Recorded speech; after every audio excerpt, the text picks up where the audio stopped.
Just a couple of days ago, it was announced the WNBA Players Union had voted to authorize a strike. They did this to publicly save face against the NBA owners.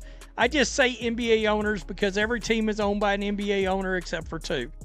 All right? And they're trying to get one of those to an NBA owner, which is the Houston Rockets owner.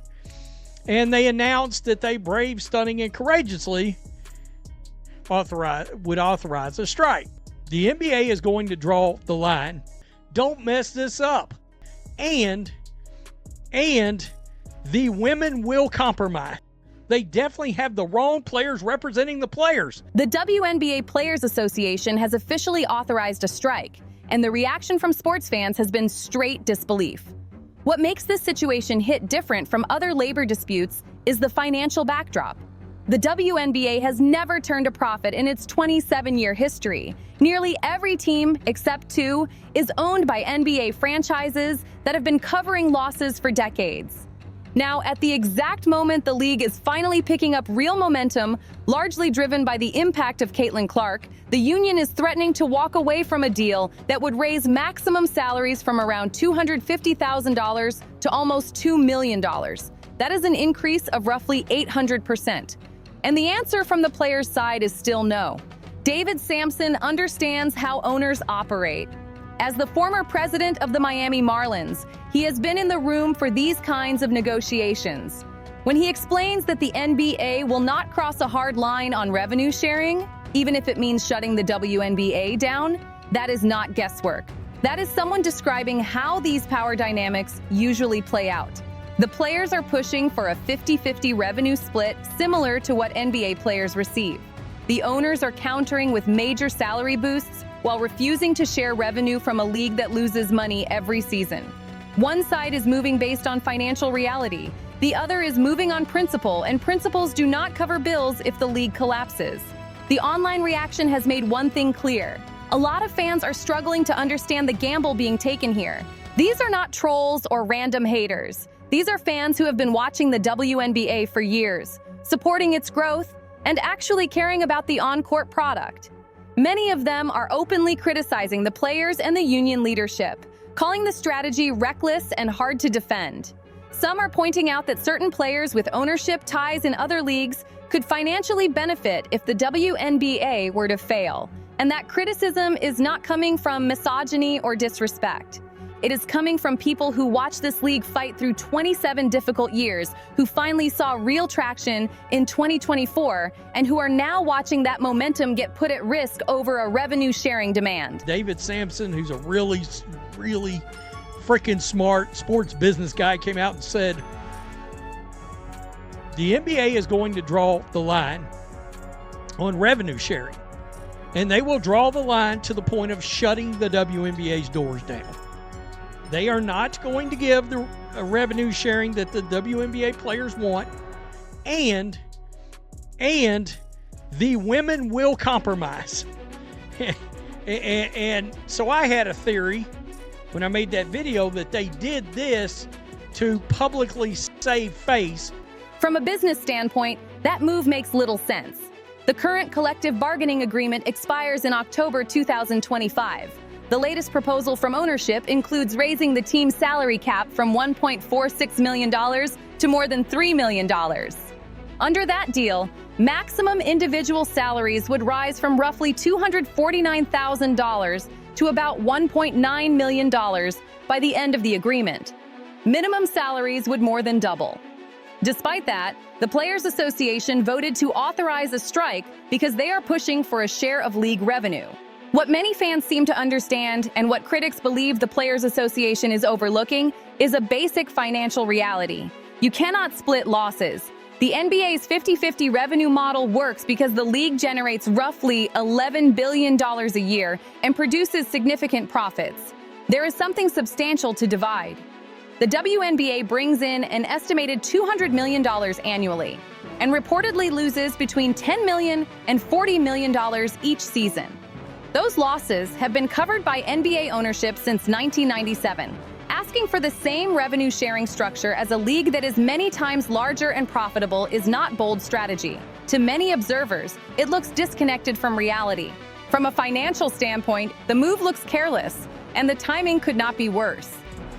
So you mean to tell me y'all are not going to sign a deal where you get, let's call it a 7.5 to 8 times raise? You're not signing a deal with a 7 times salary increase. Let's just call it 7 times. Are you absurd? I mean, that's a great way for these players to lose the support of fans. By the way, they're losing the support of fans. Because the biggest complaint all these years is they didn't get paid. The 2024 season delivered record attendance and viewership across the league. That surge was driven largely by Caitlin Clark's rookie year. The Indiana Fever jumped from averaging around 4,000 fans per game to consistently selling out arenas. National television ratings for games featuring Clark tripled. Merchandise sales spiked in a way the league had never seen before. For the first time in WNBA history, there was real mainstream momentum. Corporate sponsors were paying attention. Expansion conversations were no longer hypothetical. The league finally had leverage and visibility at the same time. And in that exact moment, the Players Association chose to threaten a work stoppage. The comparison fans keep bringing up to a 5'8" YouTuber is not random trolling. It refers to a real exhibition moment that went viral. When casual viewers see WNBA All-Stars struggling against an amateur content creator and then hear demands for NBA-level compensation, the disconnect becomes hard to ignore. Whether that comparison is fair or not, perception matters. This is a perception battle the league is already fighting, and authorizing a strike does not help. This is not going to end well. The entire leadership is made up of players who have ownership stakes in other leagues, and it's beneficial for them to kill the WNBA. When are the rest of the players going to boot them out of their roles? Embarrassing as F. I still don't get it. I still don't get it. How that could be happening. I will stop watching the WNBA cold turkey like how I left my first wife. Don't mess this up. They definitely have the wrong players representing the players. And I don't understand why none of that's... There's things that go on to this in this league that would never, ever, a million times. It feeds long-standing criticism that the league is asking for entitlement instead of building toward financial stability step by step. The Players Association is led by Nneka Ogwumike, who has been vocal about compensation equality, but critics are asking what equality actually means in this context. The NBA generates roughly $45 in revenue per viewer. The WNBA generates closer to $3 per viewer. NBA players fill 20,000-seat arenas at premium prices for 82 games.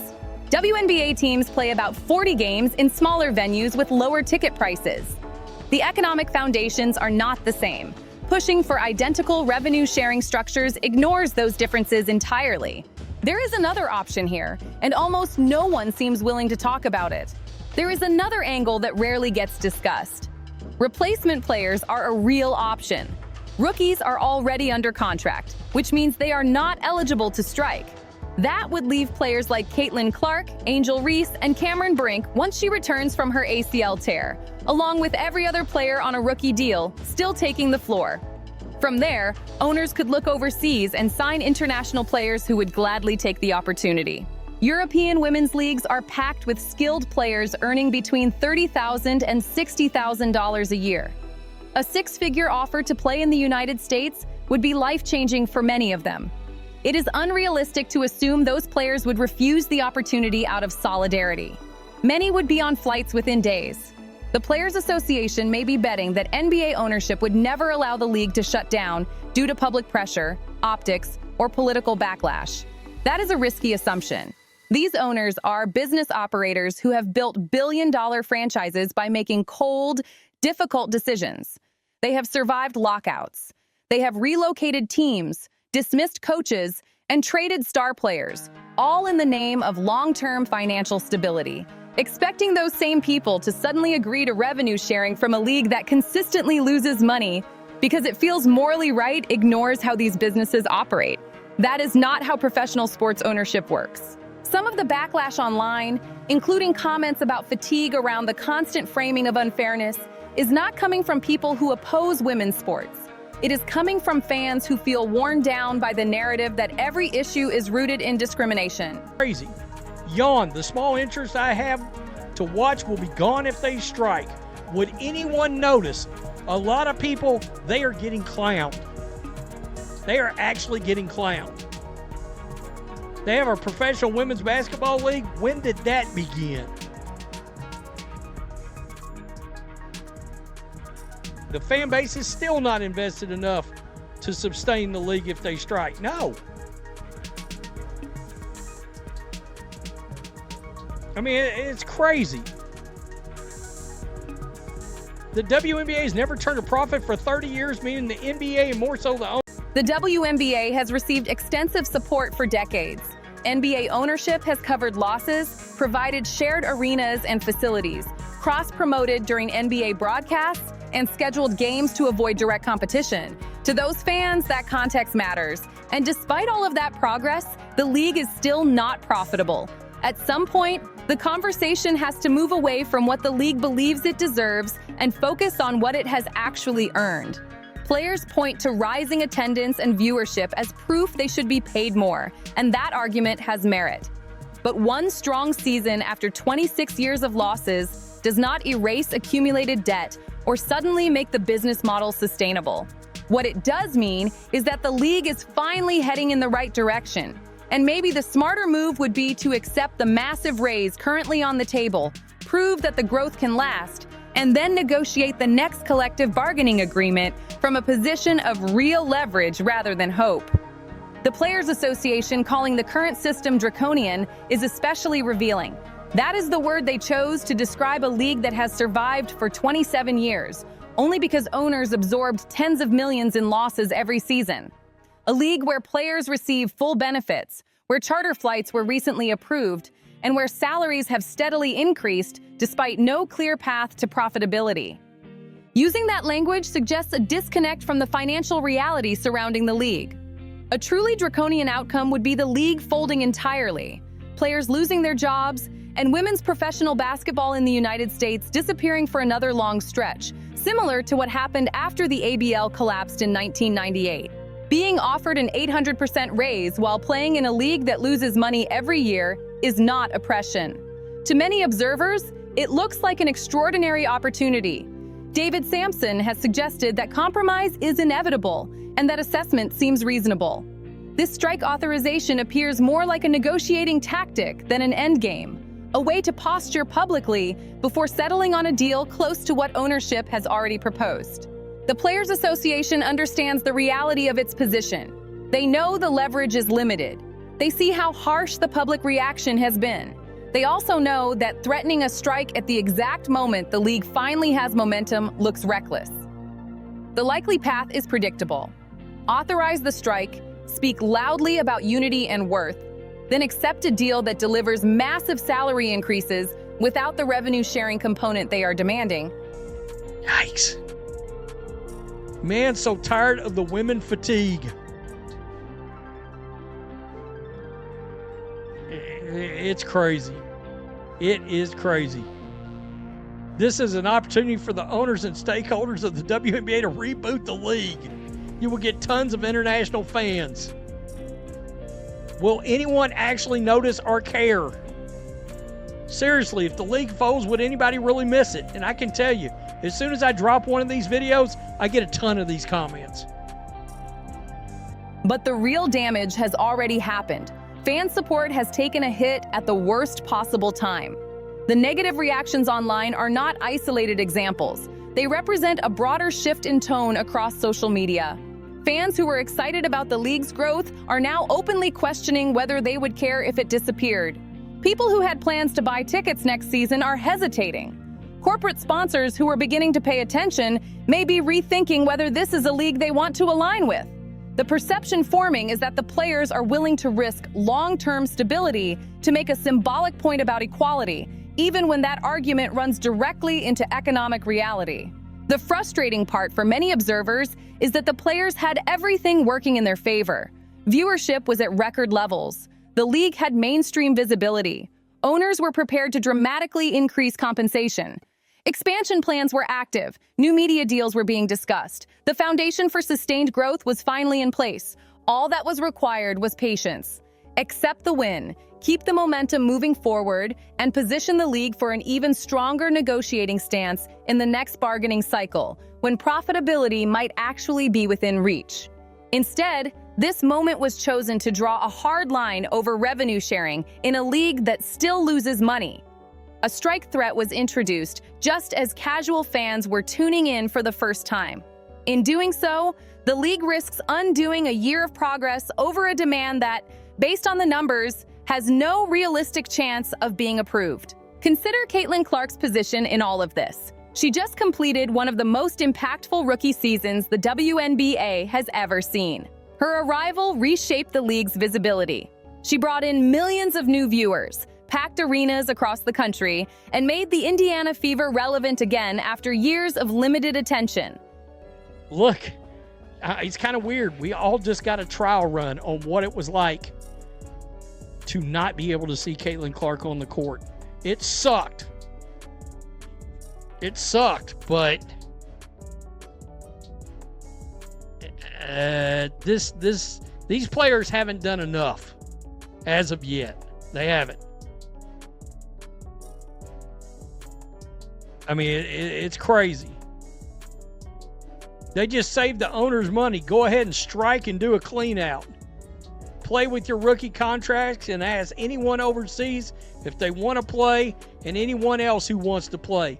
Just clean house.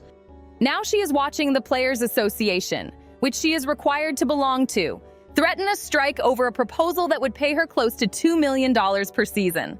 The same question applies to Angel Reese, Cameron Brink, and other rookies who are experiencing WNBA success for the first time. Their momentum is fresh, their market value is rising. The timing could not be better for them individually. Yet the direction of the league is being influenced by veteran players who have spent a decade or more grinding through lower salaries and tougher conditions. That frustration is understandable on a personal level. Those players endured years when the league offered far less stability and support. Wanting something better after that experience makes sense. The problem is that the fight is happening at the wrong moment. Past resentment is shaping decisions that should be focused on the present opportunity. Ownership understands this dynamic. They know the union lacks real leverage. They see public sentiment shifting against the Players Association. That gives them the ability to wait, hold their position on revenue sharing, and possibly add smaller benefits to finalize an agreement. Eventually, players will have to decide between signing a deal or risking the collapse of the league altogether. Even if a deal is reached, the relationship has already taken damage. They're playing with fire. All right? They're playing with fire. A lot of people was supporting them for the most part on getting the salary. It's the revenue sharing where people are like, the goodwill that was forming between the league and a growing fan base has been weakened. When fans begin to view players as unreasonable or disconnected from reality, engagement drops, people stop watching games, merchandise sales slow, attention fades. For a league that is still fighting to secure its long-term footing, losing fan investment at this stage is not a minor setback. It threatens the progress that was just beginning to take shape. The question facing every WNBA player now is simple. Was this move worth it? Was authorizing a strike over revenue sharing in a league that still loses money worth damaging relationships with fans? Worth risking the stability of the league? Worth putting the momentum built in 2024 in jeopardy? From the perspective of many fans, the answer feels obvious. The offer on the table represents an 800% raise. Accepting it would allow players to prove that the league can sustain its recent growth, strengthen its financial position, and build a real case for revenue sharing in the future when there is actually revenue to divide. That approach would shift the conversation from belief to evidence. It would give the Players Association leverage based on results rather than promises. The alternative path carries far more risk. What comes next will define the league's trajectory. The players can step back, sign a deal that dramatically increases pay, and keep the momentum moving forward. Or they can push toward a strike and gamble with everything they spent the last year building.